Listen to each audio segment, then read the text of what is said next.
complicit in the honoring of Professor MacEachran. In divorcing itself from the giving of these prizes, the philosophy department relinquished part of its ability to honor its students for academic excellence. Such prizes are no doubt important in maintaining student morale and showing that the faculty takes seriously student achievement in the discipline in which they teach and write. Nor was there any way at that time, actually, the prizes had been refunded, but under another name, of refunding the prizes under another name or from another donor. Hence, the decision to separate itself from such awards was not without significant deleterious consequences for the department's educational mission and for some of its students, and thus could not be taken lightly, but needed to be justified in a clear and compelling fashion. What sort of justification could or can now be brought forward? Awarding the prizes in MacEachran's name certainly does not imply that the department now condoned or was at the time of the abuse in any way complicit in the practices of the Eugenics Board when he chaired it.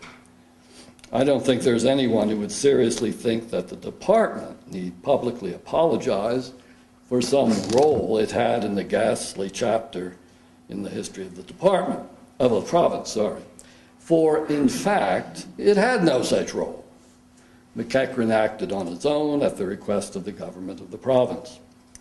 Certainly it would not have been sufficient for the department to have simply said it was expressing, by divorcing itself from the prize, expressing moral outrage at the scandal which had been uncovered, for it could have done that in many other ways that would have not had any negative impacts on its students or its efforts to promote the study of philosophy among them.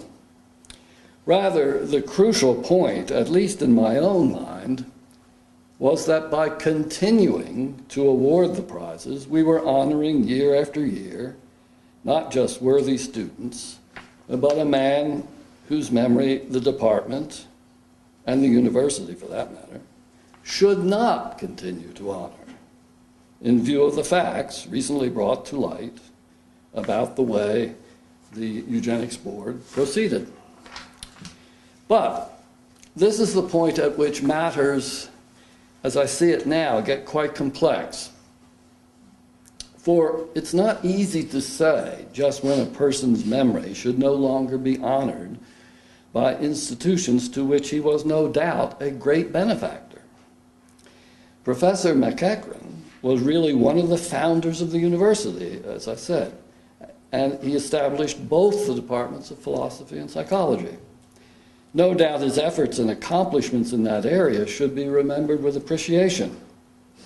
Nor is there any reason to think that he devoted himself to his academic duties out of a desire for personal gain, or did indeed benefit in any but the usual ways from his career as an academic. The same applies to his services on the Eugenics Board. So far as we know, he did this as a public service and thought he was benefiting the province and Canada thereby. In other words, there are certainly good reasons to be given in favor of honoring this man's memory, and in the absence of anything countervailing, they are sufficient to justify such a practice, both by the department and the university. But there is something that countervails, of course, and what it is the appalling disregard for the most basic of human rights that was shown by the committee which he chaired. All the evidence points to his having completely approved the way the Eugenics Board proceeded and the decisions that it made. Is this not enough in itself to justify the department's dissociation from the prizes? A case can be made that it is not enough. In fact, somebody might even ask, is it relevant? One honors a person's memory, it can be said, for the good that they have done. That good is not undone by their having also wreaked a lot of harm in some other area. The lives of the best of us are marred by errors of judgment, even moral judgment. No one is promoting MacEachran for sainthood.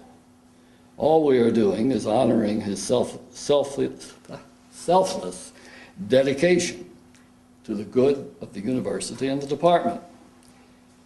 That he did some pretty ghastly things in another context, it may be said, is beside the point.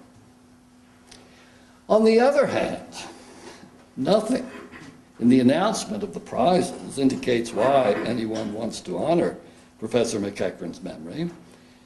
And indeed, the university is happy to accept such bequests in anyone's name, as long as nothing comes to light which would make that name be one the university would be embarrassed to be associated with. Ah, is that then the whole point? MacEachran had become, or threatened to become, someone with whom the university and the department feared to be associated because of his management of the sterilization proceedings, for which the government, provincial government, was about to make an official apology. So then the department divorced itself from the prize out of fear for its public reputation. It was willing to deprive students of the benefit of the prize just in order to make sure it was on the right side of public opinion, in order to take up a moral posture, as one of my colleagues said at the time. It wanted to be on the right side of public opinion should the matter blow up into a huge scandal. It certainly threatened to do so. So a somewhat cynical opponent of our decision might have said and might say today,